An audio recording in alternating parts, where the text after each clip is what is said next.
আসসালামু আলাইকুম এভরিওয়ান। আমি যখন বাইরে ঘুরতে যাই তখন অন্য কোনো কিছুর দিকে নজর না গেলেও চটপটি আর ফুচকার স্টলের দিকে নজর যায়। আমার মতো আপনাদেরও কি এমনই হয় নাকি তা কমেন্ট করে জানাবেন। যে কোনো সময় চটপটি খেতে পারেন, সেই জন্য আজকে আপনাদের সাথে শেয়ার করব চটপটি রেসিপি। এখানে আমি 1 কাপ ডাবলি ডাল নিয়েছি। এই ডাল আপনারা যে কোনো মুদির দোকানে পেয়ে যাবেন। ডাবলি ডাল সারা রাত ভিজিয়ে রেখেছিলাম। আপনাদের যদি ভিজানোর কথা মনে না থাকে তাহলে ফুটন্ত গরম পানি দিয়ে ডাবলি ডাল 1 ঘন্টা ভিজিয়ে রাখতে পারবেন। এতেও চটপটি রান্না করা যাবে। ডাবলি ডালগুলো ধুয়ে নিয়েছি। এখন একটি হাঁড়িতে ডালগুলো সিদ্ধ হওয়ার জন্য দিব। সিদ্ধ করার আগে ডালের সঙ্গে অ্যাড করব 1 চা চামচ জিরা গুঁড়া, 1 চা চামচ ধনিয়ার গুঁড়া, দিব 1/2 চা চামচের একটু কম লাল মরিচের গুঁড়া, দিব 1/2 টেবিল চামচ আদা রসুন পেস্ট, অল্প পরিমাণে লবণ দিব।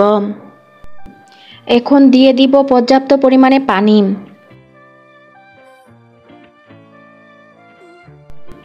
সব উপকরণ ভালো করে মিশিয়ে নেব। ডাল সিদ্ধ হওয়ার জন্য চুলায় বসিয়ে দিব।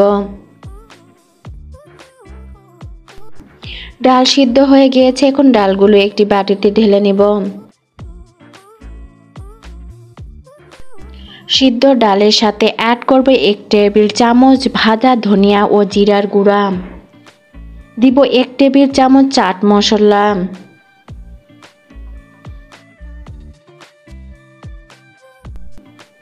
দিব তেঁতুলের কাঠ। তেঁতুলের কাঠের সাথে আমি সামান্য চিনি আর বিট লবণ অ্যাড করেছি।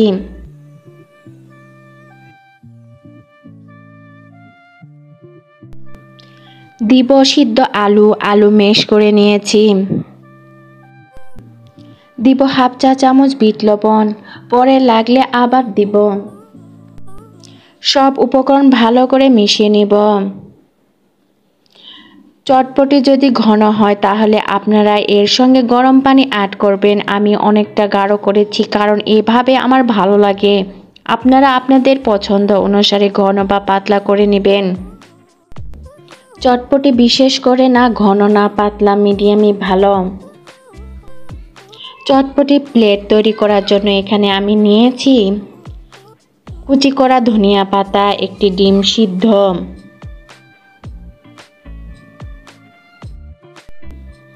নিয়েছি ভেলপুরি, আপনারা ফুচকা ব্যবহার করতে পারেন। নিয়েছি কাঁচা মরিচ, দেখতে সুন্দর লাগে এই জন্য পাকা ও কাঁচা 2 ধরনের মরিচ কুচি করে নিয়েছি। নিয়েছি কুচি করা শসা এবং কুচি করা পেঁয়াজ। একটি থালায় আগে দিয়ে দিব চটপটির ডাল,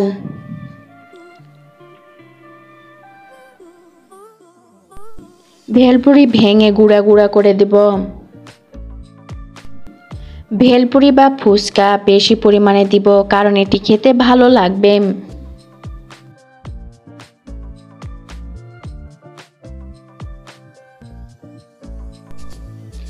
দিয়ে দিব কুচি করা শসা, দিব পেঁয়াজ কুচি,